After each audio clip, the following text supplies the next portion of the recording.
Bonjour, bienvenue dans votre quart d'heure.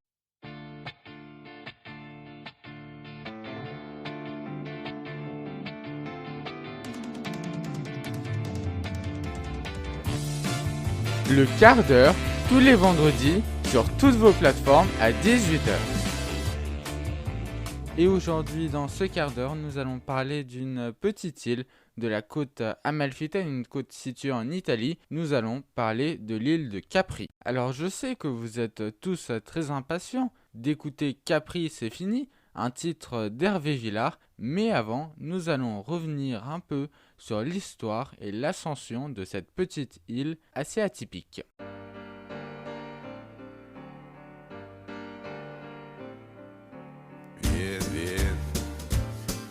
Vieni qui. Vieni tu vega questi luoghi, vieni questi fiori azzurro.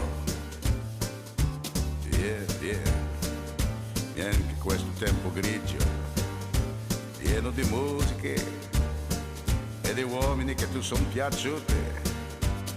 It's wonderful, it's wonderful, it's wonderful, the good luck my baby. It's wonderful, it's wonderful, it's wonderful, I dream of you. Chips, chips, do-do-do-do, chi-boom, chi-boom, boom, do-do-do-do, chi-boom, chi-boom, boom, do-do-do-do. L'étymologie de Capri, contrairement à ce que certains pourraient penser, ne dérive pas du latin. En effet, le mot capreae, le mot le plus proche, signifie en réalité chèvre. Selon Pline l'Ancien, l'origine est à rechercher auprès des anciens colons grecs. Ces colons seraient des Téléboins, venus des îles Téléboïdes proches de Leucade, à savoir Taphiacette et Oxiae. Le hameau des hauteurs de ville, soit la vieille ville, s'appelle toujours Anacapri, du grec ano, en altitude. L'île est constituée de deux principaux massifs montagneux, le mont Solaro et le mont Tiberio. Il faut savoir que Capri est une île très petite. En effet, sa superficie totale ne dépasse pas les 10 km². Le point le plus haut de l'île, le mont Tiberio, avoisine les 600 mètres de hauteur, soit 2 tours Eiffel ou encore 4 églises Notre-Dame de la Garde. Contrairement aux autres îles du golfe de Naples, Capri n'est pas d'origine volcanique mais sédimentaire. Elle est en effet formée de terrains calcaires datant du Crétacé et en moindre mesure de couches remontant à l'Éocène et de tufs provenant des volcans voisins. D'un point de vue caillou, ou géologique si vous préférez, elle constitue l'extrême contrefort du système montagneux de la péninsule de Sorrente, qui est elle aussi de nature calcaire. Je rappelle que c'est à Naples que se trouve le Vésuve. On voit bien que c'est une région assez volcanique que celle sur laquelle est située l'île de Capri. L'île fut habitée à une époque très reculée. Les preuves d'une installation humaine très ancienne furent trouvées à l'époque romaine. Selon Suétone, lorsque furent creusées les fondations de la villa d'Auguste, des os de géants et des armes des héros furent mis au jour. L'empereur ordonna que ces objets soient exposés dans les jardins de sa résidence principale parce que le calcaire de l'île remonte au Crétacé. On peut penser qu'il s'agissait de reptiles marins. C'est ainsi que le premier musée de paléontologie et de paléoethnologie se constitua dans la maison d'Auguste.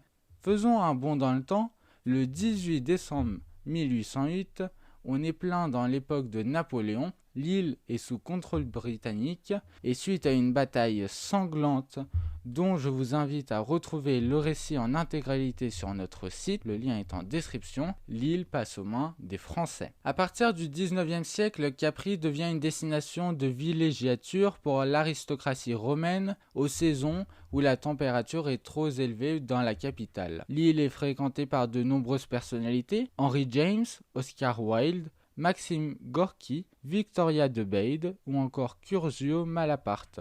Des artistes allemands et des révolutionnaires russes y élisent également un temps domicile. Fritz Krupp, héritier des aciéries prussiennes et célèbre industriel allemand, passa les mois d'hiver à Capri aux environs des années 1900 et fait construire un chemin escarpé jusqu'à sa villa, la Via Krupp, un chemin encore praticable aujourd'hui, ainsi qu'une grotte artificielle. Capri connaît un regain de popularité dans les années 1950-1960, où elle devient une destination prisée de la jet set. Le prince régnier et Grace Kelly, la duchesse de Windsor, Richard Burton et Elizabeth Taylor, David Bailey, Valentino et Jackie Kennedy et bien d'autres y élirent domicile pour leurs vacances d'été. L'île donne naissance à un style vestimentaire issu de l'artisanat local, de gros colliers en corail et turquoise, spartiate ou encore le pantalon de nos jours assez connu, le pantalon Capri. Tous ces mouvements ont inspiré des créateurs de mode tels que Dolce & Gabbana par exemple. Laurent Cotta, chargé de la création contemporaine au Palais Galliera, musée de la mode de la ville de Paris, note « En pleine 30 glorieuse, tout le monde défile ici, il suffit d'avoir un yacht, on se félicite de l'ambiance soi-disant conviviale comme à Saint-Tropez où on joue aux boules avec le poissonnier. Une sorte de mixité sociale de vacances. »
L'île a accueilli de nombreux autres illustres, comme Jean Cocteau, André Gide, Jacques Dawelsar-Fersen, Pablo Picasso, et elle est devenue une destination très prisée des touristes. On y visite notamment la Villa San Michele et ses collections qui appartenaient au médecin et écrivain suédois Alex Munt, ainsi que la Villa Malaparte ou encore la Villa Vismara transformée en hôtel de luxe. De nos jours, pendant la saison estivale, 10 000 touristes arrivent chaque jour et en hiver, il est très aisé de se promener sur l'île en ne croisant aucun touriste. Il faut savoir que plusieurs références culinaires nous parviennent de Capri. La salade caprese, la torta caprese ou encore le finocchietto, une boisson alcoolisée, proviennent de cette île. Caprese vient de Capri, auquel on a ajouté le suffixe en italien esse.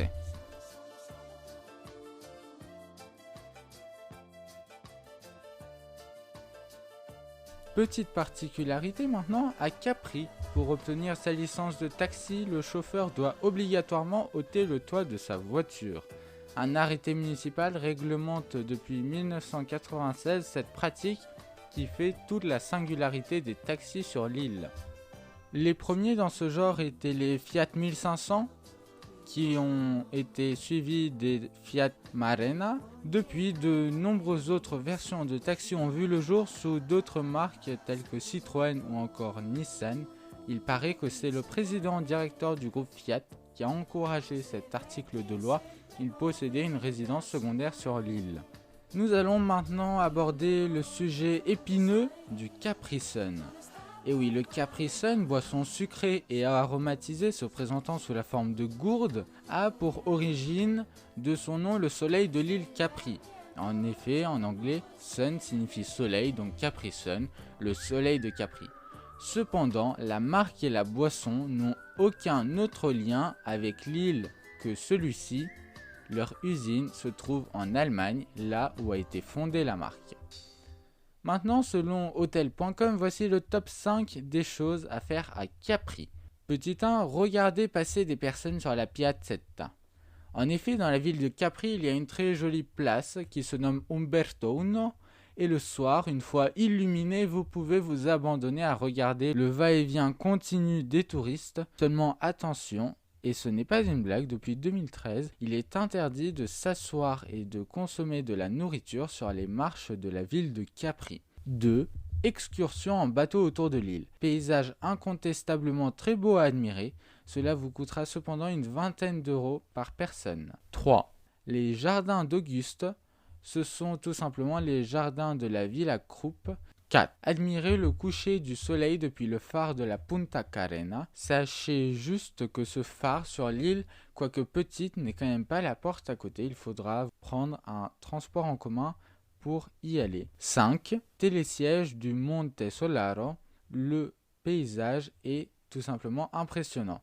Vous trouverez également quelques petites plages sur l'île, le moyen le plus simple pour vous déplacer restant le transport en commun en bus. Le meilleur compromis pour visiter l'île est indéniablement de prendre un bateau le matin depuis Naples ou Sorrento et de revenir le soir vers 17h ou 18h. Nous allons maintenant écouter la chanson que vous attendiez tous avec impatience. Capri, c'est fini, d'Hervé Villard.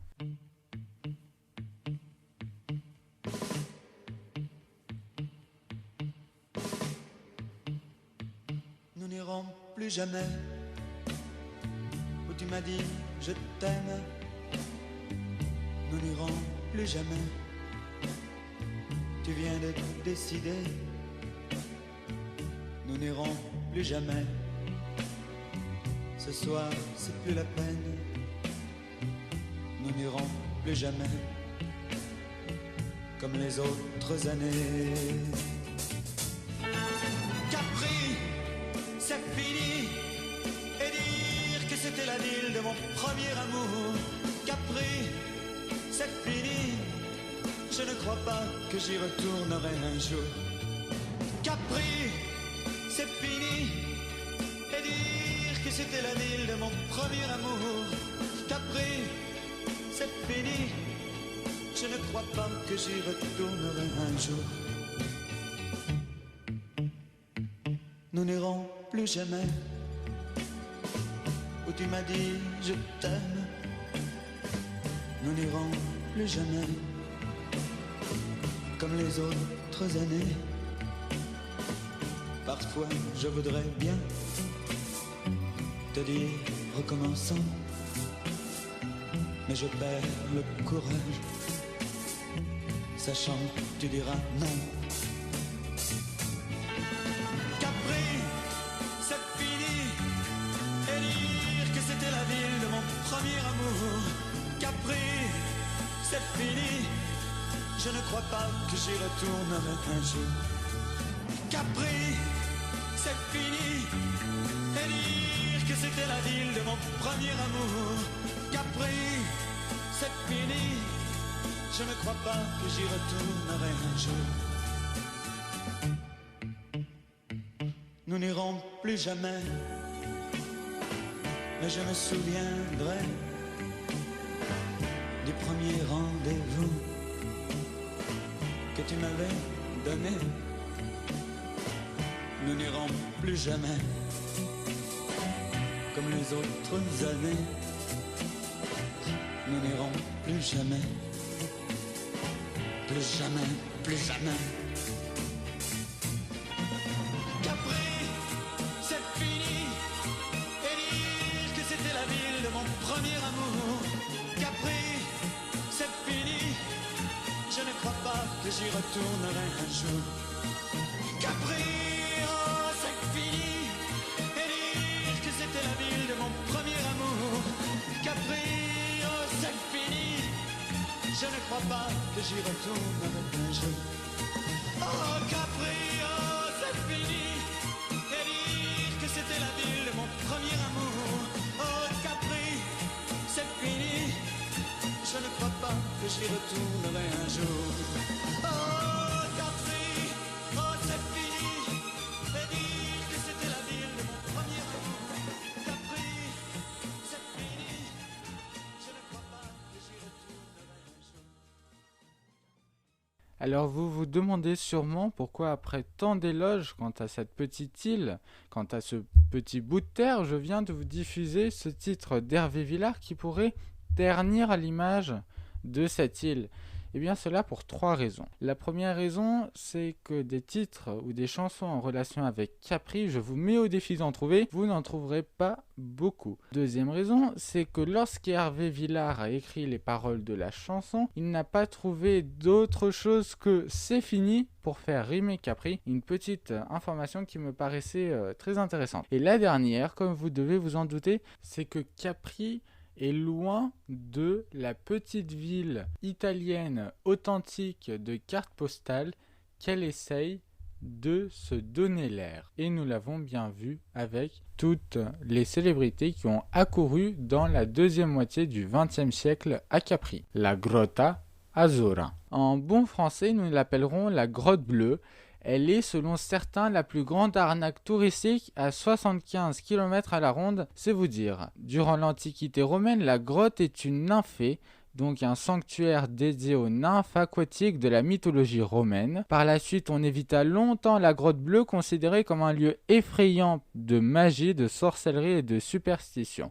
En 1928, elle est redécouverte par le poème et le peintre allemand Auguste Kopisch et par l'artiste suisse Ernest Freiss. Maintenant, voici le déroulé d'une visite type dans cette grotte. Vous commencez par payer 14 € par personne pour pouvoir entrer. Vous serez emmené dans la grotte par un Italien sur sa barque qui vous requérera 10 € de pourboire à la fin de votre visite. Votre guide vous explique en 3 mots l'histoire de la grotte telle que je viens de vous le faire. Et vous n'avez même pas le temps de vous habituer à l'obscurité, à l'humidité qui est dans cette grotte que hop, après 3 minutes montre en main, vous êtes ressorti de la grotte. Également sur cette île, vous trouverez quelques extravagances destinées à accueillir le tourisme de luxe comme la Via Camerel, une avenue encore plus fournie en boutiques de luxe que les Champs-Élysées eux-mêmes à Paris. Voilà, c'est la fin de cet épisode. J'espère que vous avez appris plein de choses sur l'île de Capri qui a une histoire assez intéressante. Nous sommes penchés sur l'histoire de l'île, sur quels sont ses avantages